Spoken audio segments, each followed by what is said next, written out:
Welcome back to the workshop, everybody. So glad you could be with me here today. Walter here in the workshop at the Sawhorses. What am I doing today? Well, today I am processing some red oak boards that I have from a recent trip to the mill.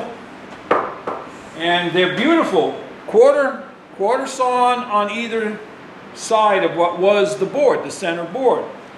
So the first thing I did when I got them here was I split them down the middle to make them easier to handle. Now I want to get rid of any additional defect or waste wood, because there's no sense trying to dry something that down the road is going to be waste wood. I might as well process it into firewood and call it quits. So what I do is I take some sort of a straight edge. I just happen to have an 8-foot piece of pine, and I will position it on the board so that I get rid of as much on the heartwood side, because it may contain the pith or some more unstable wood. I'll keep everything in the middle of the heartwood, and then there's the sapwood out here which may stay or it may go. I'm not worried about that right now.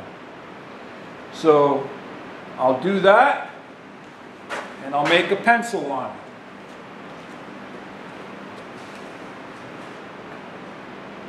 That looks about right.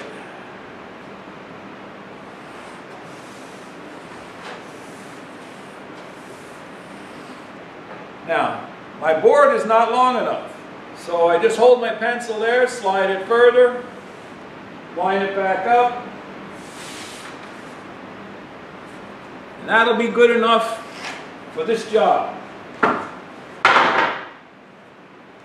So now I just make sure that I'm not going to cut into the lower board.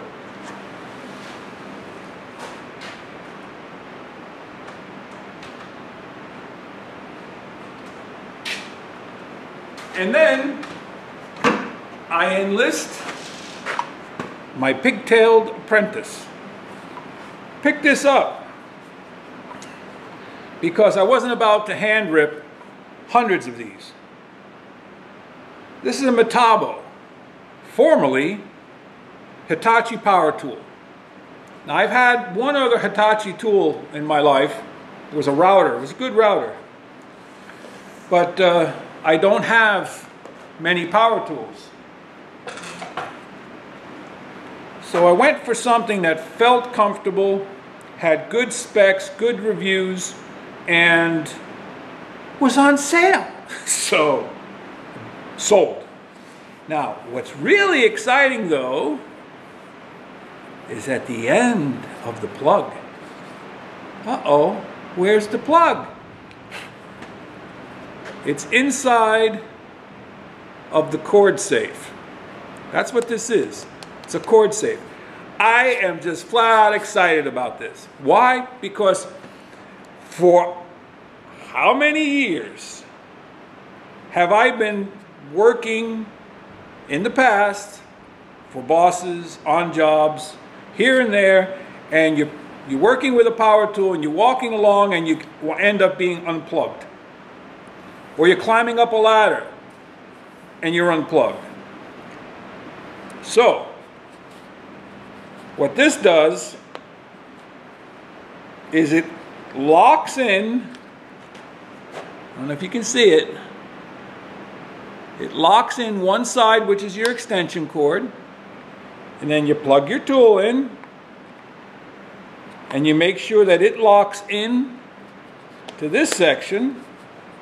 All right, and there's no give, no play. You're safe, you're secure.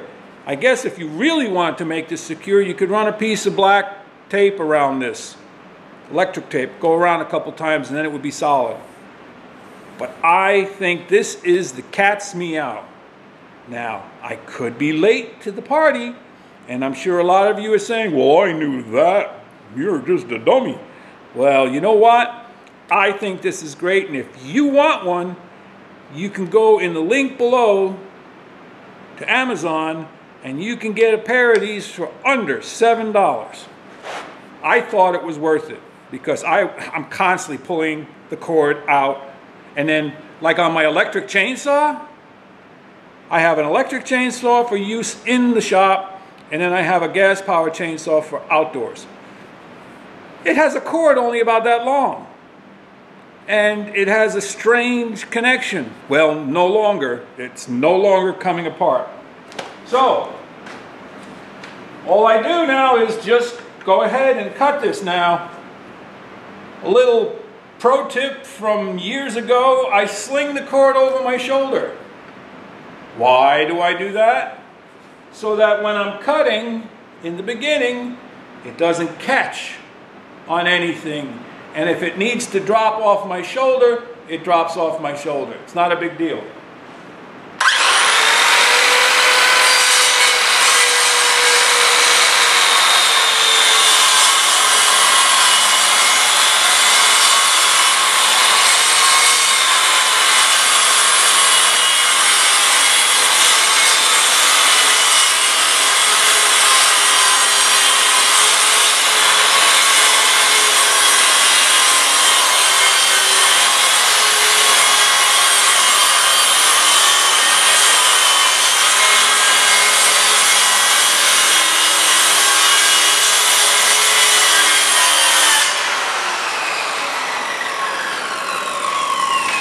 So there you have it. So this piece of wood, as you can see, it's darker in the center. That's because it's soaking wet in the center. This will be cast aside and be used for garden sticks or firewood or whatever else. Now what I'll do is I will flip it over and I will trim the dirty end off. Why would I trim the dirty end off? Number one, might have stones or other debris in here. Number two, I know where this wood came from, and at one point this was in a steam chamber and soaking in water. So this end, I want to cut that off and open fresh wood to the air. So I take the speed square,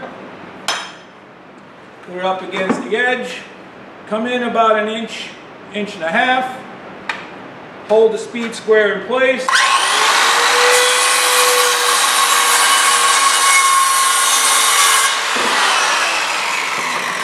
that. Nice, clean, fresh wood. Take this, flip it around in the air. Do the same thing to this end. Now if there would be any cracks or anything, I would take whatever wood I need to take off of here.